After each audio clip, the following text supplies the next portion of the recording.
Acompanhe agora mais um tema doutrinário do Evangelho de Jesus.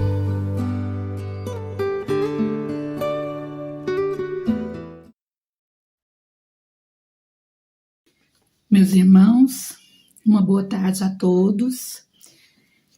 Que Deus nos abençoe infinitamente a cada um de nós.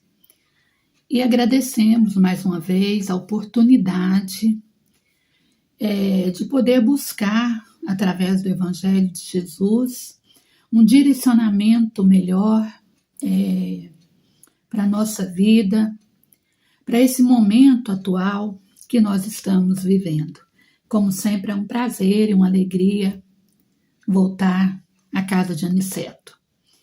Hoje nós vamos falar um pouquinho, o tema que nos foi proposto, fora da caridade não há salvação, o capítulo, e o item que a gente vai trabalhar é o item 8, fora da igreja não há salvação, fora da verdade não é salvação, não há salvação.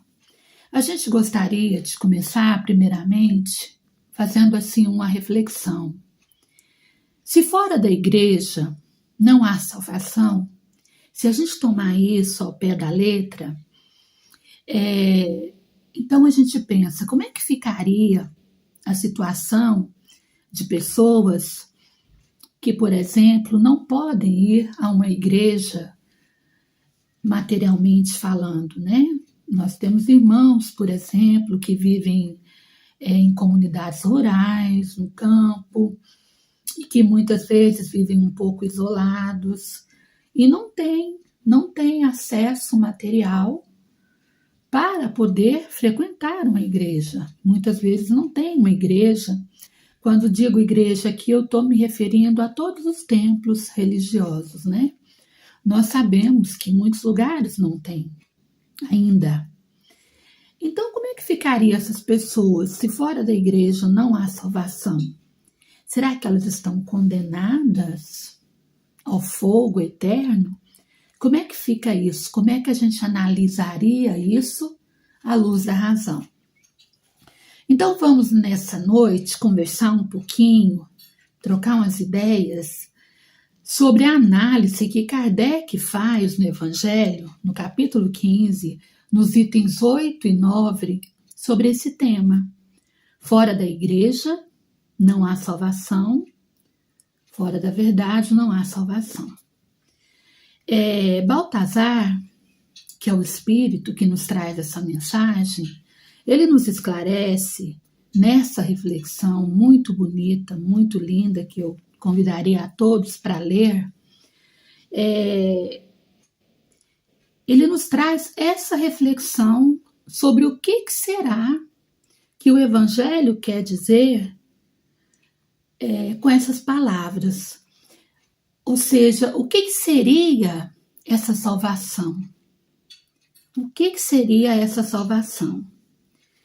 Cada doutrina, cada religião, ela interpreta essa salvação de acordo com o seu ponto de vista, de acordo com seus princípios, de acordo de como ela vê.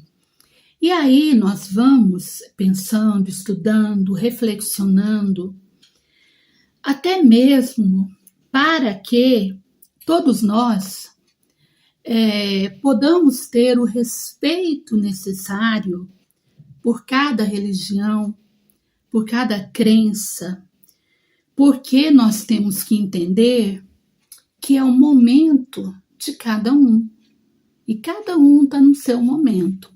Porque hoje nós somos espíritas, mas nós sabemos que já passamos por outras existências, por outras oportunidades. E por quantos caminhos será, que a gente já passou?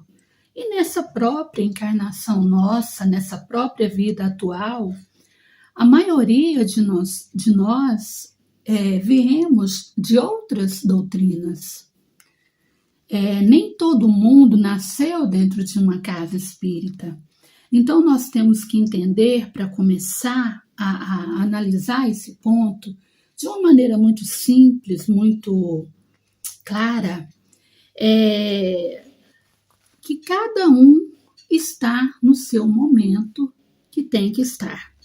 Não cabe a nós julgarmos. Não é essa a proposta do Evangelho.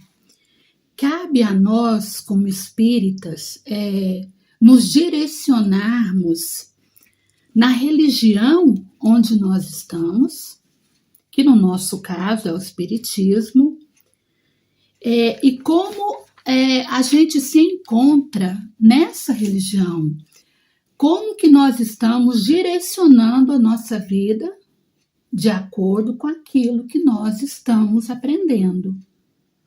Essa reflexão é a que cabe a nós, não julgar as outras religiões ou as outras crenças, as outras doutrinas.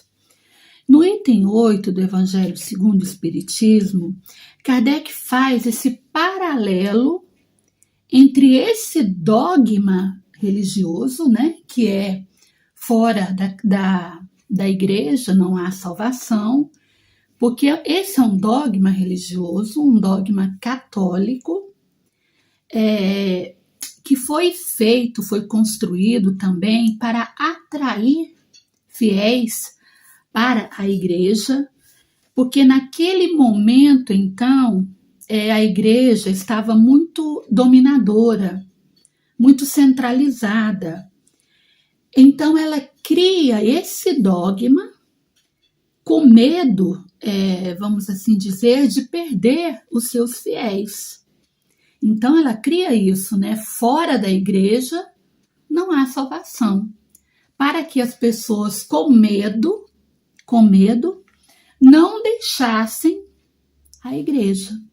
Então, na verdade, esse dogma católico foi criado para isso, para que a igreja não perdesse os seus fiéis. Mas nós, analisando como Kardec nos ensinou, à luz da razão, porque nós sabemos que a doutrina nos traz a fé raciocinada, a gente pensa, a gente vem tentar compreender o que é mesmo essa salvação, primeiro, que o Evangelho fala para nós. O Evangelho, se a gente for pesquisar, ele nos diz que salvação é o ato de se salvar, de livrar-se de um perigo. Isso seria o conceito que traz o Evangelho, um dos conceitos. Algumas seitas ou algumas religiões, algumas doutrinas, elas dizem que salvação é você se curar. Você se curou, você está salvo. Você vai ter a redenção. No entanto, há algumas outras religiões que dizem que para você se salvar, você tem que aceitar Jesus. Não é isso? Ou seja, se você aceitar, entre aspas, Jesus, você está salvo de todos os pecados que você cometeu. Você vai lá, batiza, aceita Jesus e começa uma vida nova. E tudo que você já fez de errado é como se fosse apagado da história da sua vida, porque você aceitou Jesus. E também ainda outra religião que basta que você confesse os seus pecados, porque Jesus já te salvou quando ele foi crucificado. Então não cabe a nós fazer nenhum esforço para a nossa salvação. Basta que a gente confesse os nossos pecados, pratiquemos algumas penitências, não é? Fazemos aí algumas penitências, algumas orações e nós estaremos salvos. E nós estamos dizendo isso não é repetindo com a intenção de criticar a nenhuma outra religião, mas para nós entendermos o nosso posicionamento espírita diante disso. E assim vai, assim por diante, cada religião, que são muitas, né? Nós não poderíamos aqui falar de todas, e não é essa a proposta, ela vai nos apresentando a sua proposta de salvação e a sua interpretação sobre o que seria essa salvação. Mas a pergunta que fica para nós é a seguinte: e nós espíritas? E nós? Qual o significado para nós dessa palavra salvação? Como que nós interpretamos essa salvação? Como que a doutrina espírita interpreta essa salvação? A doutrina espírita, meus amigos, ela nos ensina que precisamos nos libertar das nossas imperfeições, nos libertar do materialismo que nos envolve, do egoísmo, do orgulho, de todas essas chagas da humanidade que nos afasta de Deus, que nos afasta de Jesus. O Espiritismo, a doutrina espírita, nos esclarece que para poder nos salvar, entre aspas, para podermos entrar nesse tão falado reino dos céus, para vivermos melhor, para herdarmos essa terra, essa era nova que está chegando para nós, que está chegando aí, basta que que nós comecemos a vivenciar o Evangelho de Jesus. Ou seja, colocar em prática aquilo que Ele nos ensinou. E como que nós vamos fazer isso? Amando a Deus sobre todas as coisas e ao próximo como a nós mesmos. Praticando o quê? O que o Evangelho nos chama a atenção na noite de hoje, que vai nos salvar de verdade? Que é o tema do capítulo 15, a caridade. A caridade que pode ser feita de muitas maneiras, em pensamentos, em palavras, em ações. A caridade que foi a bandeira de Jesus e é a bandeira do Espiritismo. Essa caridade é o que vai nos salvar, nos libertar, abrir para nós esse caminho, essa era nova, esses tempos novos que estão chegando. Depois dessa temporada difícil que todos nós passamos e estamos passando e não sabemos até quando vamos passar, mas nós sabemos que futuramente virá uma nova era e um mundo melhor. Essa é a salvação que a doutrina nos propõe.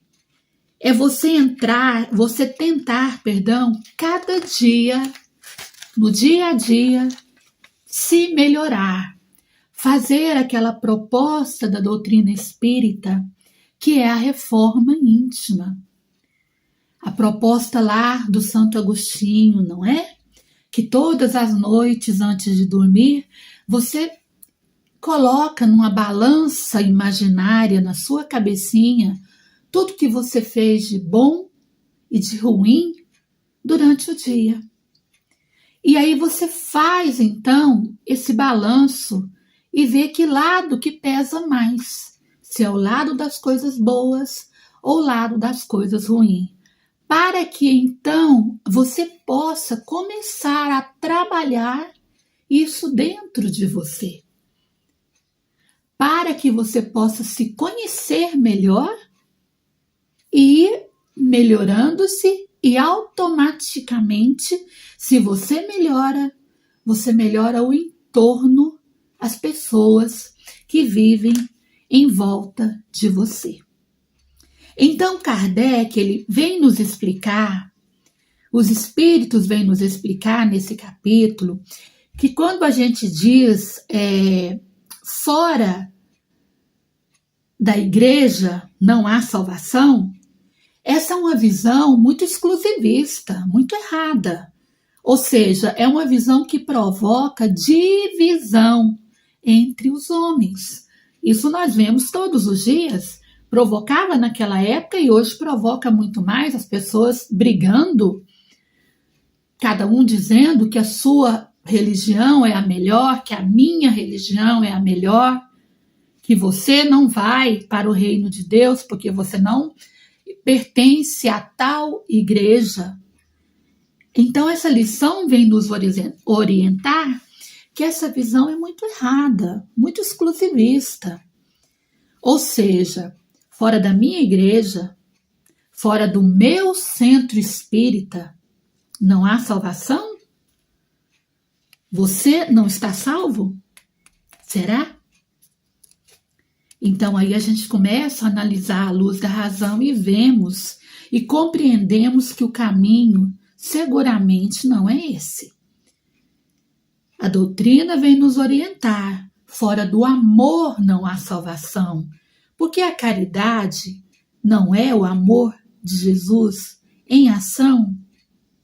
Já não nos dizia Paulo, em sua carta, que se eu não falasse, mesmo que se eu falasse a língua dos anjos, se eu não tivesse amor, eu nada seria? Se eu não tivesse caridade, eu nada seria? Isso é o que nós temos que entender e principalmente vivenciar na nossa vida, no nosso dia a dia, para ser esse colaborador da transformação de um mundo melhor que nós vamos herdar. Imagine só, meus irmãos, essa visão exclusivista de fora da igreja não há salvação, ela acaba criando, como eu falei, rivalidades entre pessoas por questões religiosas. A gente vê isso muito, inclusive dentro da própria família. Você é um pecador, né? Você não vai para o céu. Fora da minha igreja você está condenado. Então, no item 9, Kardec nos comenta isso, para que a gente saia dessa faixa de entendimento. E ele ainda vem nos complementando também essa outra frasezinha que também é um dogma, que comenta que fora da verdade não há salvação. A gente recorda, por exemplo, de Paulo de Tarso, quando ele era perseguidor dos cristãos, que ele ainda era Saulo, que ele não havia se convertido, ele perseguia os cristãos por quê? Porque ele achava, ele creia naquele momento que ele era detentor da verdade absoluta, que a verdade tinha ele. Então, quem não estava comungando com aquela verdade que ele tinha, era um pecador. Até que, todo mundo sabe a história, né? Ele encontra-se com Jesus nas portas de Damasco, tem aquele encontro lindo, maravilhoso, onde o Cristo vai perguntar para ele: Saulo, Saulo, por que me persegues? E ele transforma naquele momento a sua vida totalmente. Ele vê que a verdade não era aquilo que ele pensava, que a verdade era Jesus, era o Evangelho. E ele então se despoja de todo aquele passado que ele trazia e pergunta ao mestre: Senhor, que queres que eu faça? E aí ele começa a fazer. Aí ele se transforma num dos maiores divulgadores do Evangelho. Nós devemos a ele a que o Evangelho tenha chegado em muitos lugares que outros não haviam ido. ao cristianismo ter chegado, Paulo de Tarso foi o apóstolo da caridade, do amor. A partir do momento que ele começou a entender que ele não era detentor dessa verdade absoluta. E nós precisamos entender, dentro do que nos cabe, que nós também não somos detentores dessa verdade. Ok? É um dogma falso. Nenhuma doutrina, nenhuma filosofia de vida pode ter o monopólio da verdade. Que verdade é essa? Qual é a verdade que cada um de nós trazemos conosco? Paremos e pensemos. O que é que cada um de nós queremos descobrir?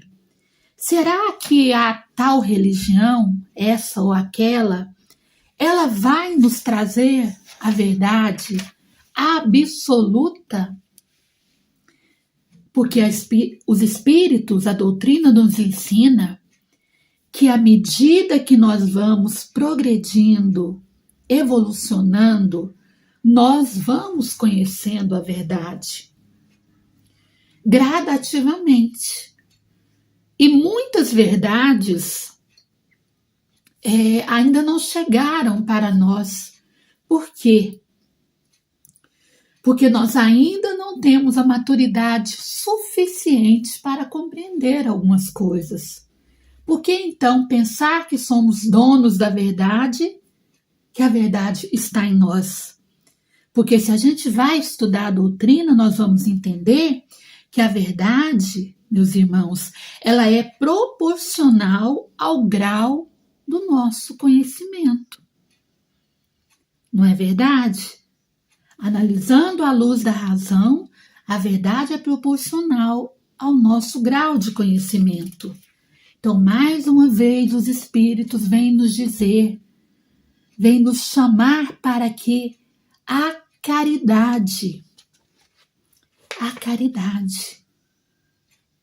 a benevolência, o perdão das ofensas, tudo isso que faz parte desse caminho de salvação, não importando a igreja ou o templo religioso que nós estejamos nesse momento. Se nós desencarnarmos hoje e acordarmos amanhã no mundo espiritual, segundo os espíritos nos ensinam, não vai vir ninguém nos perguntar, olha, qual era a sua religião? De qual igreja que você veio? Ah, se você é de tal igreja, você entra por tal porta. Se você é do centro espírita, é aquela ali. Não, isso não vai acontecer.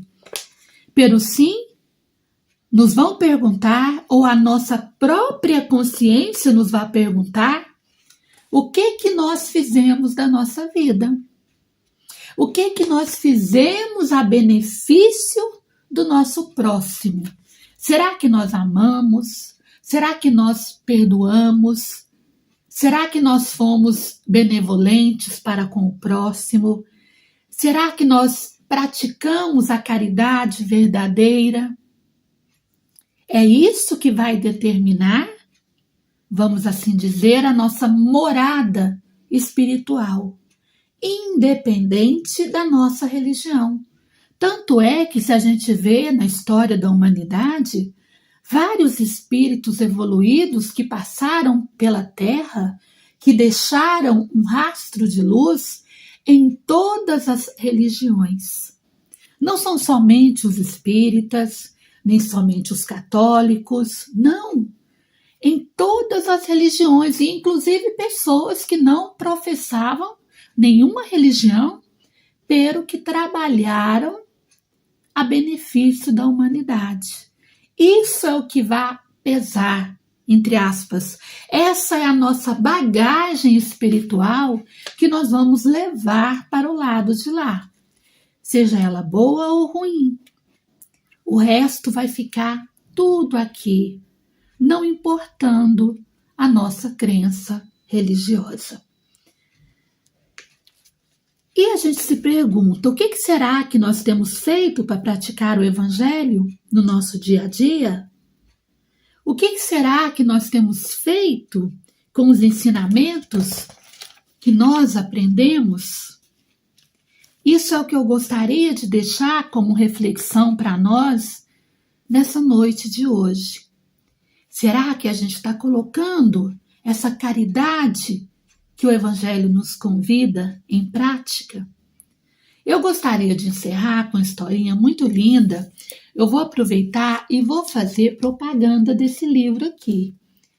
Esse livro maravilhoso, Viagem Espírita em 1862 e outras viagens de Kardec. Esse foi editado pela FEB.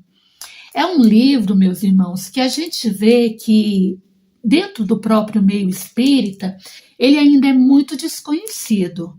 Mas é um livro maravilhoso, interessante, que todo mundo deveria ler, porque aqui a gente aprende muito e conhece melhor, um pouquinho mais, Kardec.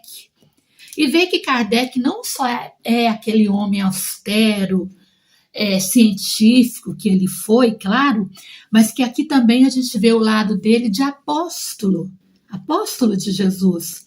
Então ele fazia viagens nessa época, em 1862, para conhecer outros grupos espíritos que haviam sido fundados em outras cidades ou para ajudar essas pessoas. E ele tem experiências muito interessantes.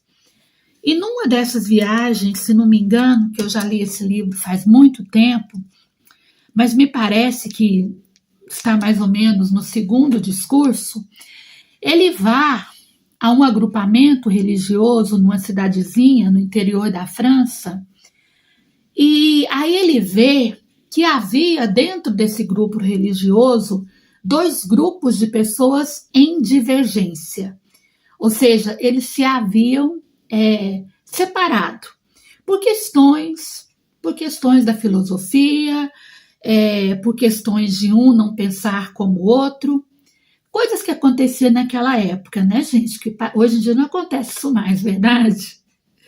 Então, Kardec vê essa, vamos assim dizer, essa briga dentro daquele templo religioso e fica pensando, né, como é que pode uma coisa dessa? Como a gente vê hoje, né?